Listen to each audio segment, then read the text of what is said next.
Well, I don't know. I mean, you're in America, so I don't think people evolved to eat the quantity and diversity of food that Americans eat, right? So most other societies are not eating the Pringles and all these other things that we've invented. So it's actually not that weird. In the 1940s, the food chart was a heck of a lot of fat, a heck of a lot of meat. It was all even. It was like a pie chart, right? It wasn't this.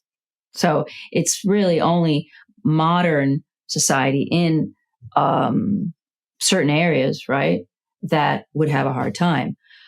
The healing that happens, the first thing is usually joint pain goes away. Inflammation is reduced. It's an anti-inflammatory diet. I don't think you're going to be you lose some weight, but you're not going to be losing all the weight that you want, because there's going to be other components that need to heal that take a lot longer, which is adrenal and thyroid would take a lot longer. But you've removed the inflammation, allowing yourself to a step up on the healing process. And then you'll also be able to know which foods you were eating before very easily and very clearly are inflammatory to you, because not everybody has a problem with egg whites, and not everybody has a problem with egg yolk, and a lot of people don't have a problem with chicken, but they have a problem with chicken skin, strangely enough. So they'll know that. All right, well, I wouldn't include seed oils. So right there, I just say, no, it's very inflammatory and you're damaging your brain. Avocado oil, not a problem, not too bad. Olive oil, not a problem, but you're not going to be, it's entertainment. You're not going to be making anything for your body. You're not going to be making hormones. You're not going to be you're reducing stress. You're not going to be restoring. If you run a marathon and you need to recover, those oils are not going to bring you back. Animal fat's going to bring you back. Coconut actually has histamines in it, so some people might not react to it very well. I think they're horrible. My daughter's eating them right now. My daughter in Glasgow. Hope she doesn't see this. It's popular now. 2 years ago, people were talking about kimchi and kombucha. No, kombucha 10 years ago. Kimchi's always been around because of Korean culture, right? But this whole new thing, I lived the first 5 years, 8 years, 2 years in New York and then in Germany. I lived in Germany until I was 8. Sauerkraut all the time, homemade sauerkraut. It's only considered healthy because we humans, a lot of humans died trying all these plants. You try that. You eat that nut. You eat that root. We figured out that cooking them and fermenting them, beans, if you eat a bean, you're dead, right? Raw beans, it's really bad. You cook them enough, you reduce the impact of the lectins, but they're still not going to be good for you if you have a health issue or if you eat them every day. So fermentation, like sourdough, so tired of sourdough. Sourdough reduces a little bit of the inflammation of the gluten protein in wheat, but not enough to make it a healthy food for somebody who is trying to heal. The carnivore microbiome is completely different. You have a die-off of all the bacterial species that are having a happy meal with your kale and your whatever, your kimchi and stuff. They all die, and then you have other bacteria that live and that we actually evolved to have in our guts. So it's not really, and it changes in 2 weeks. It only takes 2 weeks to change your microbiome. And you don't have to be gobbling probiotics and all those things. Think of all the things you don't need if you're eating carnivore. You don't have to be constantly replenishing with, the FOS, oligosaccharides, all these things these creatures supposedly need to be healthy. No, because it's all in the food.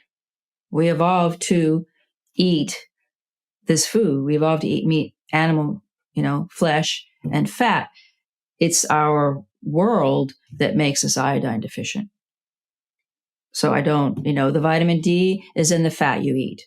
The vitamin K is in the fat you eat. The B, everything is in the nutrient-rich, dense meat that you're eating, that water-soluble and fat-soluble. Okay, so get better, and then you can see what you can add in. So my protocol is really 2 weeks, 2 weeks of restriction. And then You can add in all the other animals that are around, and then you can see if you can handle carbs. What are carbs? They're just stimulants. So if you can handle carbs are, if you go back into glycolysis, so then we have to talk about ketosis, right? Ketosis, I really believe that being in a state of ketosis is the best way to be.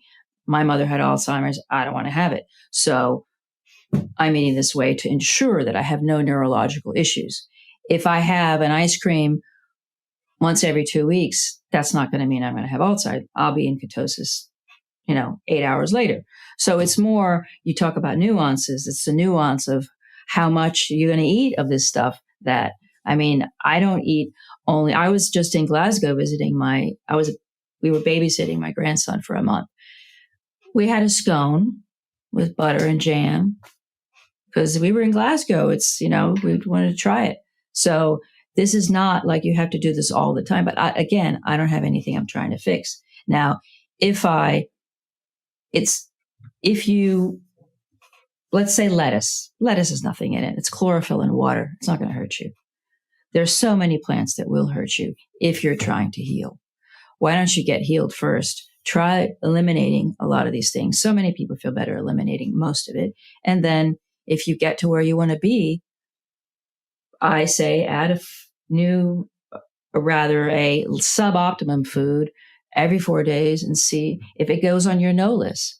So you can know, your immune system can tell you, this doesn't work for me right now. Beef, lamb, butter, tallow, decaf? No, because the omega-6 content. So if you want to fix your immune system, here's a story from a doctor named Dr. Mackernis, British doctor. There was this American doctor who put himself through school, Harvard Medical School. His father had an egg farm. So what did he eat? Wasn't a rich guy. Every day he ate eggs. But he also had a runny nose every single day of his life. So couldn't figure it out. Got to be in his 50s, successful doctor. 1 week he just stops eating eggs. His runny nose went away. Amazing. So he felt great. He'd never figured out why it happened, but he felt great. Then his wife makes him a cake. He doesn't know it has eggs in it. He has a slice of cake and he goes into shock. His immune system had been trying to tell him all his life the eggs are inflammatory. It's probably the egg white, or the kid, the eggs were eating grain, right? So the omega-6 content floored him after he'd removed it for a certain amount of time. That's why those food sensitivity tests don't work, because you have to remove all these things for your immune system to be strong enough to loudly say, I see this as a pathogen. I prefer actually you eat steak, because when you eat ground beef, the protein is slightly altered. So the blade that heats up the meat, when it's being ground, those protein molecules are slightly altered. Now I'm talking about people who are incredibly sensitive. So steak for 2 weeks, lamb, chops, ribeye, whatever kind of steak, doesn't matter as long as it comes from a cow. Doesn't have to be grass-fed. And lots of fat. Doesn't have to be butter. It could be tallow. If you have swollen prostate, if you have issues, maybe you should try to raise it. It really depends on what's going on. I can't really just give, this for that, this for that. We know that excess iodine comes out in the urine. So somebody who has a fibroid in the breast, I would say they would need more than 2 drops. Somebody who has cysts in their ovaries, I would say they need more drops. So the 2 drops is what the Jorge Fletches and Guy Abraham in the 80s figured out with their Hakala lab would bring you, once you were sufficient in iodine in your system, all the cells were saturated, the 2 drops a day would top you up, as the British like to say. That's all you needed to put in to make sure that you had a constant supply, adequate supply. It's more important for women, definitely during adolescence, because women build more sexual characteristics. So women build physically more stuff. They build breasts, they build a uterus, it increases, the ovaries get bigger. All these tissues need iodine. So men obviously need iodine during adolescence too. The testes and the scrotum are growing bigger, but they don't need as much. They will also suffer if they're around goitrogenic substances, but not as much. So yes, women, an adolescent, and in fact, Marine studies in Akron, Ohio, he was preventing goiters in adolescent girls in the 20s. He didn't even bother with the boys. He didn't check them out because they didn't have a history of getting goiter. If you have a breast cyst, definitely put it on your breast, paint your breast. If you have a skin lesion, a mole, put it on there. You can put it on your skin that way. It's amazing at healing wounds. So Dr. David Dietary even put out a paper with showing how the skin healed faster, a laceration and a wound healed faster with iodine, and he would put saran wrap on it. My husband and I, my kids take it in a glass of water. We use gelatin caps. A glass of water, a little bit of water, because it's going to evaporate some. So it's not enough. You're not going to saturate your cells by painting yourself with it. It's a decent test to see how much you need, because some people it'll last for 12 hours and some people it'll be gone in a half an hour. That means they sucked it in, right? But for me, it's not adequate as a dosing mechanism to put it on your skin. No, it only does good. All mucus-bearing tissue is really rich in iodine. So mucus-bearing tissue being in the gut, the intestinal, the villi are covered with the mucus, your nasal passages, the vaginal canal, everywhere where there's mucus has a ton of iodine. Well, we need salt. The adrenals live on salt. Sodium ion pumps are every single signal in the body. The Morse code of the body is salt, salt, salt. And if you're a carnivore, if you have removed carbohydrates, boy, you need to make sure you're getting a minimum of 5 grams of salt a day. Redmond salt is great. The point of it is that you don't want it to be bleached. You don't want it to be iodized because it's crap. The iodine they put in, the iodized salt, the Morton's salt, is horrible and it's bleached. So it's not an electrolyte anymore. The magnesium chloride, the potassium chloride, those things that are electrolytes have been removed.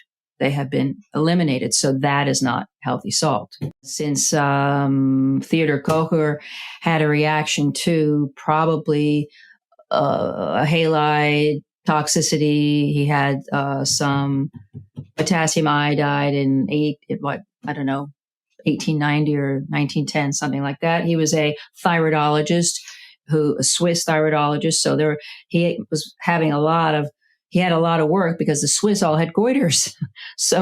Because it's in the mountains. So mountainous areas, there's less iodine because all of the iodine has washed down away from the mountainsides. So cutting out a lot of mostly women's goiters. And he basically came out against iodine and the medical world because he won a Nobel Prize for medicine. A few years later, everything he said was it. So you had people at the same time saying, it's horrible that we're not using iodine because they saw that it worked for so many things as a disinfectant, as the thyroid needed it, et cetera, et cetera. And then all of a sudden he decreed it poison. So then it happened again in the 50s with, Wolf Chaikoff. So bad science, because we have a negative state of iodine. Our world is poisoned with goitrogenic substances. So people in Bolivia, people in my family's from Tennessee. I never lived in Tennessee, but I have an aunt, 2 cousins, more people, all iodine deficient. They all had thyroid issues. Mountains of Tennessee. Okay. So mountainous areas. I've talked to people in Haiti, a lot of iodine. I mean, you can just, it's just, and it affects women. Michigan was a big area of iodine deficiency. That's a goiter belt. So you can look on Google and you'll see what were the areas of goiter belts. But the goiter belt is now so pervasive, not because the soil has changed, but because we have fluoride everywhere. We have bromide in our, my chair cushion probably has bromide in it. PFAs are inescapable. I mean, I have a fancy filter that says it takes some out, but not enough for me to be secure that if when my daughter's pregnant, I'm going to let her drink the water without taking a lot of iodine. So you can survive in this world if you take the iodine. It's your shield against these goitrogens. Okay, so there's two types. It used to be only Jean Dugol's recipe of 15%. He called it 15% because it was 10% potassium iodide and 5% elemental organic crystals of iodine. So then the iodophobic people, I don't know. I mean, J. Crowe's is one of the oldest purveyors of iodine in the U.S. They invented the 2% maybe to make it less scary. I have no idea. The 5% is equal to 15%, the original recipe. Now what's an interesting story, in Europe, I still do, but I used to have to provide my patients with iodine because you couldn't get it anywhere except the UK. The UK still had supplement companies that were selling 15% Lugol solution.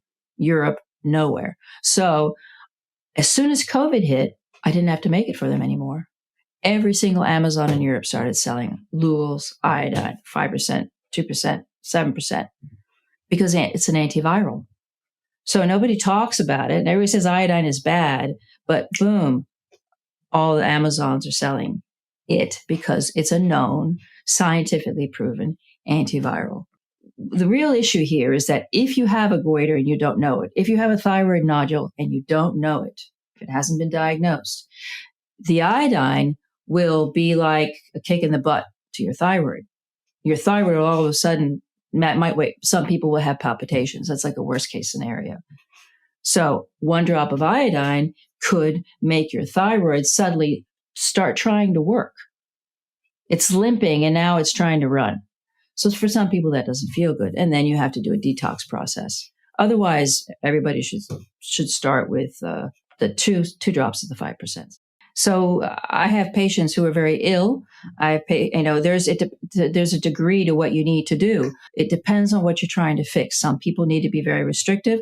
Some people, I'll say, if my patient comes to me and everything is fixed and their kids are visiting and they want to go have an ice cream, I don't recommend dairy. But once in a while, you can, if you're healthy, we evolved to eat a little bit of crap if we ran out of meat.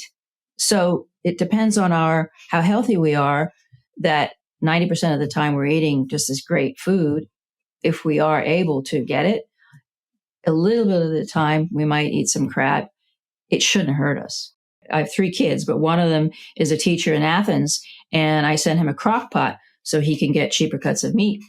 He can't be eating ribeye. So actually, the first edition of Good Fat is Good for Women Menopause had a lot of snacks, butter on cheese, butter on cheese, butter on cheese. And then a couple of years ago, I read a book called The Devil in Milk by an Australian who was explaining A2 milk versus A1 milk. There is absolutely an issue with dairy because of the caseinomorphin content. 2 tablespoons of A1 cow milk is equal to a shot of heroin in an opiate sense, right? So the inflammation that a caseinomorphin can give your body, 2 tablespoons of milk is equal to a shot of heroin. I mean, he literally writes this. So there are different, the whiter the milk, the fresher the milk, what you have is a lot of, or dairy, kefir, yogurt, whatever, goat cheese, you have a lot of protein. If you have aged cheese, the fermentation process eats the protein and the lactose. The lactose isn't really an issue. It's more the proteins. The proteins are inflammatory. So if you're not well, if you have an autoimmune condition, your immune system is overreactive. It's going to see a protein like gluten or dairy or caseinomorphin. It's going to see that as a pathogen. It will react. How does it react? Again, it could be any way, but it will react to that protein thinking it's a virus. So if you're, as you said, depending upon where you are on your health journey, if you still have pain, you still have arthritis, you still have eczema, you still have psoriasis, I would take out dairy. And in some cases, I'll even say to try to stop butter for a week or so. And I've had a couple of people have a really good result from that. And then they heal and then they can add in the butter. So you can take a bunch of heavy cream and whip it like crazy, and the liquid that is separated from the fat is buttermilk. Most of the protein is in that liquid. There's a tiny bit of protein left in the butter. And if we make ghee, we can understand if you put a bunch of sticks of butter in a pan and you heat it up, the lactose and the protein rise to the top and you skim it off. And it's literally like, tiny bit. So it's the dose of the poison, I guess. Most people, that little tiny bit of protein, milk protein, doesn't bother them. Pasteurized at the whole raw thing that has no effect on the protein content. The only thing that's an issue with dairy is the protein content. If you have pain, it should be something that you take out in order to try to heal. The whole point of the elimination diet is you can take out all this stuff. I've talked to so many people who say, I took out this and this and this. I feel so much better. My back pain went away, but I still have no libido, or, something else. So maybe they have to work on, remove something else, or there's some other imbalance going on. I remove everything, and then the egg yolk is the first thing I add. A lot of people react to the egg white, not so much the yolk. And the egg white is just protein. There's no nutritional value to it. It's the egg yolk has all the nutrients. For somebody looking to optimize their hormone health, what's the first step? So make sure, hormone health, what kind of hormones are we talking about? Protein peptides or steroid hormones? So they're either made out of protein peptides or they're made out of cholesterol. So all the cholesterol hormones are going to be optimized by eating fat. Okay, well, humans evolved to eat a high-fat carnivore diet. Our livers do make a small amount of cholesterol, but not enough to make our entire brain and make all those hormones and cover our nerves with myelin sheaths. And so cholesterol has a lot of jobs in the body. And cholesterol only comes from animal fat. So it doesn't come from avocado oil. It doesn't come from peanut oil. It doesn't come from anything else. Our body can only use animal fat, which is cholesterol.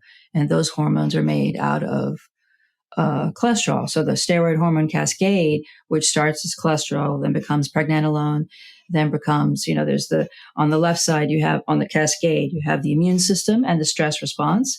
And on the right side, you have the so-called sex steroids, which would be, androstenedione, testosterone, estrogen, things like that. Well, they will not be able to make enough hormones. And then we live in a world, humans did not evolve to do ultra marathons or have, experienced chronic stress, war, famine. That is not something humans evolved to do. We evolved to run after an animal. We figured out how to make spears, so we didn't have to run too far. So chronic stress is going to eat up a lot of your hormones, a lot of your cholesterol for energy, and a lot of your the cortisol, which is what stress, the hormone that stress has to produce. Not eating it, eating flax seeds, for instance, that's the whole other stuff that those things do. If they're estrogenic, they can also prevent iodine absorption, which the thyroid needs desperately. A plant-based person who eats only plants cannot get cholesterol, therefore will not be able to adequately make, especially women, the hormones they need for their cycle, for adolescence, and to address stress.